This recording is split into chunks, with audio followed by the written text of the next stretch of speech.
This is the Horse Radio Network. This is episode 694 of Horse Tip Daily. A different horse tip, a different equine topic, a different equestrian expert every day. Horse Tip Daily brings the world of equine knowledge to you, one day at a time. Today's tip is brought to you by the new trouble-free calming paste from Kentucky Performance Products.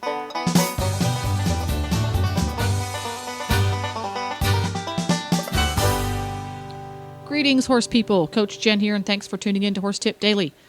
Today's tip is from the Dressage Radio Show, episode 175. Jodie Kelly joins Dressage Radio Show co-hosts Reese Kofler-Stanfield and Philip Parks for an interesting primer on starting a horse in a double bridle. But first, let's hear from our sponsor, Kentucky Performance Products. Spooky, tense, edgy, unfocused. If these words describe your horse, a calming supplement could make training easier and riding more fun. Trouble-free paste from Kentucky Performance Products is scientifically formulated to support proper nervous system function and help your horse maintain a more confident, focused, and relaxed disposition. Trouble-free contains a blend of ingredients that support your horse's normal nerve cell and muscle function and is available in a convenient 80cc oral dosing syringe containing two 40cc servings. Ask for Trouble-Free from Kentucky Performance Products at your local feed and supply store or go to www.kppusa.com. And now, on with today's tip. And I'd like to introduce Jodie Kelly from Jodie Kelly Dressage in Destin, Florida, to talk about how to use a double bridle. Jodie, welcome to the show tonight to do a trainer tip. Thanks for coming on. Thank you for having me. So, Jodie, what's your tip for the evening? I am going to talk about introducing the double bridle. Great. Well, let's get to it. Okay, so do you want me just to start, or do you want to ask me questions about it? Or yeah, why don't you just start? Tell us. So, if you have a horse and you think, okay, I'm ready for a double bridle, or I think that will help me in my training, when do you make that decision? Okay, I usually start my horses in a double bridle when they're schooling about third level. I like for them to be able to handle the level of collection in a snaffle before they actually start in the double. I'm one of those that I really, really try. You always have those few horses that are an exception that really you just need the double bridle for a little bit of help. But generally speaking, I really like for my horses to be able to do almost everything in a snaffle before I switch them to the double. I try not to use it as a necessity, just more that it's as they're moving up the levels. It's just the next step in their training. And so I really make sure that they're comfortable learning the collection and the throughness and being able to make a flying change pretty confidently without the double. And that's when I start to slowly switch them over. When I first start my young ones that are just moving up the levels, when I start them in the double, I usually take them for trail rides in it first. And I just put it in and have a very soft, just a very basic, I try not to do anything wild and crazy, just very basic bits, very soft, and don't make the curve too tight. And I start off with just taking them for trail rides in it and doing little warm-ups with it and just let it be something that's comfortable for them. And I ride them primarily off the snaffle when I start. And then as they start to get more comfortable in it and I start to take the contact and they seem okay in it, then I just start to add the collected work and slowly but surely get them happy in it. And then later on, once they're very comfortable in it and they're schooling in it regularly and it's just a way of life for them, then I actually do go backwards. My horses all do a trail ride a week, and they do just a nice suppling warm-up the day after their day off. And I usually do that work back in a snaffle, just as a little bit of a checkup for me. I want to make sure that they still stay really honest on the snaffle and really can be very nice in the bridle and very comfortable in it, in the snaffle without using the double. And then they do their primary work in the double bridle. And then that way they kind of know that it's a work day when they have their double bridle, and it's a loosening, easy, not so stressful day when they have their snaffle. Now, Jodie, can you talk a little bit about your bit selection for the snaffle part and the Weymouth? Different riders Sure. have different bits, but what do you look for? My favorite bit, and to be completely honest with you, right now every horse in my barn has the same general type of bit. My favorite one are the kangaroo bits. They come in those perfect blue boxes. I think they're fantastic. They're a nice solid bit. I like for them to be not super heavy, but a nice solid bit, so they have a nice solid feel in their mouth. Not a super high port, but enough room that they have their tongue, have room for their tongue. And I'm not a huge fan of really long shanks. I hate that. I think it's you see too often that the curb gets cranked and the shank is, parallel to the ground, and that encourages them to open their mouth and kind of brace against you. So I try to keep as short of a shank as possible, and then just kind of a medium port. And I really try to stay as mild and neutral with my bits as possible. And I've always done that with my snaffles as well. And then I use the 3-piece snaffle just with the jelly bean in the middle. And I think it's just a really nice. It's just an honest bit, and all my horses go in their snaffles in the same thing, the double jointed, just the KK. Really, there certainly have been horses along the way that you have to get a little more creative. You have to maybe have a little higher port. You have to have a little longer shank. But I start everything in that just kind of middle of the road, nice, kind bit, and then go from there if necessary. So, Jodie, when you have a horse, you said there's some exceptions when you start a horse in a double. Can you talk a little bit about what exceptions those would be if you decided to start a little early or wait a little longer? Sure. Every once in a while you have one that just drags you around. And I had a young horse not long ago. I mean, he wasn't terribly young. I waited till he was like 6 or 7.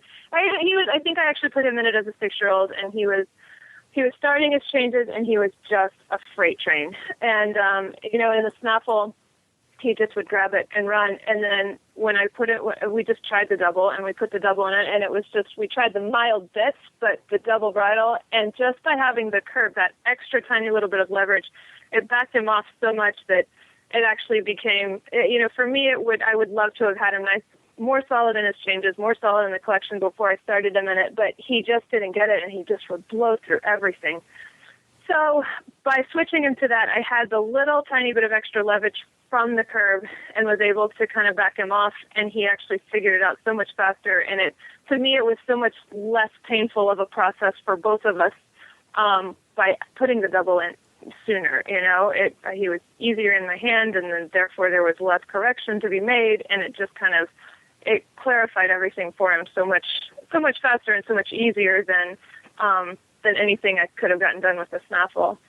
And then I actually kind of, when I started to, I just recently got a horse in training that had been going in a double, and he's a 9-year-old. He's shown 4th level, and his owner came to me, brought his double, and said, he goes mostly in this. And first day I got on him, I always put them in a snaffle first, just so I have a baseline. And the first day I got on him, he went around like a giraffe in the snaffle.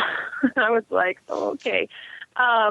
So I'm sure I could have put the double on him at that moment and wrestled his head down, but there was no connection, no honesty, nothing there. So I actually didn't put him back in his double for a good 3 months. And, his owner would come out and be like, why isn't he in the double? Why isn't he in the double?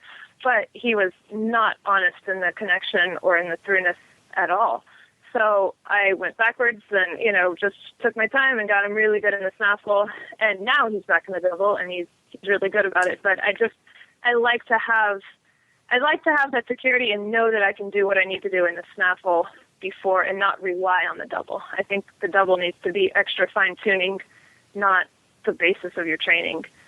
And then I actually have an FEI pony that I compete that he's doing the I1, and he's gone in the double a few times, and he goes fantastic in it, but he's just as fantastic in the snaffle. And so I'm a firm believer in, less is more. So if you don't need it, and, he's he's fancy, but he's probably never going to do the CDIs with me.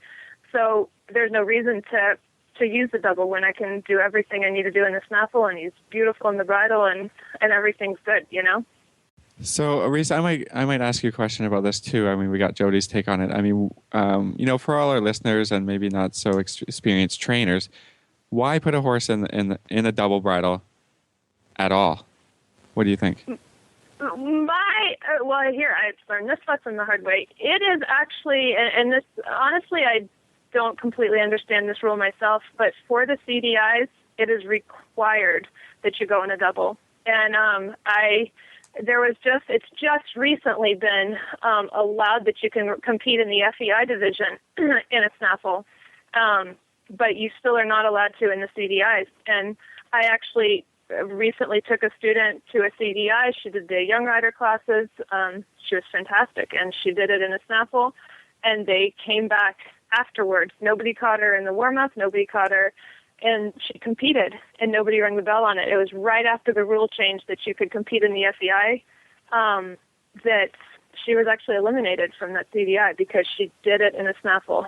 And it was a big discussion because everybody felt like she had a beautiful ride, and why do you require that you have to have more bit than you need?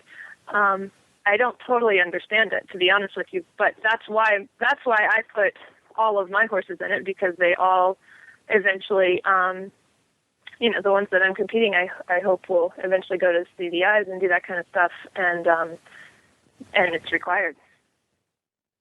Reese, do you have a take on that? Well, yeah, I mean, I kind of agree with you, Jodie. I love the way that one of the things that I've always your training is that you have a very clear program, and you hack your horses. They all go out of the arena. They go in a snaffle. They have a suppling day. So you're very clear in your program. And I think that that's really super to see that and have a trainer that does that with their horses, because your horses are always happy and great in the mouth and great in the bridle.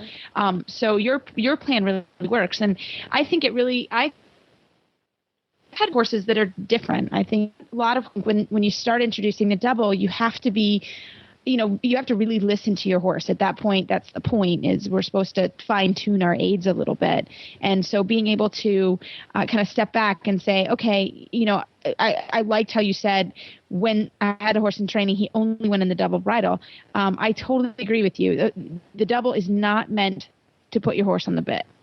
It can be an aid, it can help when you get there, but at the end of the day, it can't be, you should be able to ride your horse in a snaffle. And I agree. I've had horses that are tough, that are hard to get on the bit, but you got to go back to the snaffle and you got to fix that. Right. So, I think I like the way how you hack them. That's what we do. We hack them and then introduce it very easily, and you have to have good hands. I think that's the other thing. I've had riders that come and I just don't feel like their seat and their hands are soft enough. That's a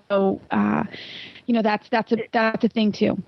That it's not a punishment. That's my biggest thing, is that I don't want my horses ever to think that their double bridle is a punishment. Like, oh, the double today, I'm going to, it's going to be tougher. Not necessarily. I don't mind that they kind of have the mind frame that, all right, this is a work day because the double's there, because, everything's a little sharper, everything's a little more fine-tuned, but I don't ever want it to serve as a punishment. Like, oh, you weren't good today, so tomorrow you get the double. That's not for me the way I want them to view it. I think that they should, and even the ones that I did, the few that I do use the double, like that young one that was really strong, once I kind of got it all clicked into his head, the throughness that I was looking for, I did continuously go back to the snaffle, like just to double check it and make sure that, and as he got stronger and started to understand what I was asking him, he actually got better in the snaffle as well.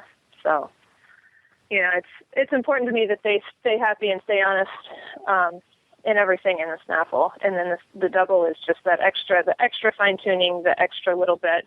And like I said, there have been a handful of horses that I truly only have ever put them in a double bridle because they need to go to a CDI. That's just they only use it because it's the rules, not because they need it one bit for their mouth.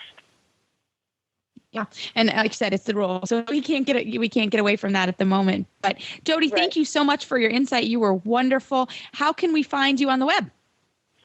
JodieKellyDressage.com. I have a website, and I'm on Facebook as well. Well, there you go. If you enjoyed Reese and Phillip chatting with Jodie, and who wouldn't, you can tune in every week at dressageradio.com. You can also find lots more tips on becoming a better rider at horsetipdaily.com. Just go to the topics drop-down menu on the left. Don't forget to support our sponsors here on Horse Tip Daily because they make these podcasts possible. Kentucky Performance Products, trouble-free. Ask for trouble-free calming paste by name at your local tack and feed supplier, or you can learn more at kppusa.com. Please stop by the Horse Tip Daily Facebook page and let us know what you think of the tips you hear on the show. It's also a great place to tell us about topics you'd like to hear us cover on the show. You can subscribe to all the great shows on the Horse Radio Network through iTunes or Zune and get your horse podcasts automatically downloaded to your iPod, Zune, or MP3 player. You can also listen to the shows right on Facebook. The player's right there every day. I'll be back again tomorrow with another new expert and a different horse tip. Until then, go ride your horse! The Horse Radio Network and the Horse Radio Network hosts are not responsible for statements of guests or their opinions. Use your own judgment when listening to the tips provided by the experts on Horse Tip Daily.